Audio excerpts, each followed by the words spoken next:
To view Azure AD Conditional Access Policies from within the Azure Portal, you can start by selecting the search bar and typing Conditional Access. From here, you can view existing policies or add a new policy by clicking New Policy. Start by giving your policy a name. Next, select the users you want to include or exclude.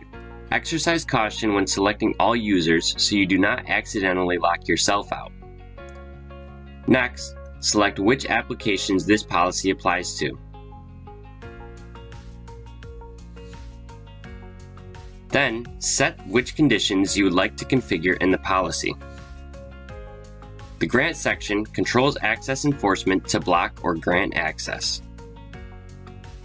Finally, the Session tab controls access to customize limited experiences for specified users.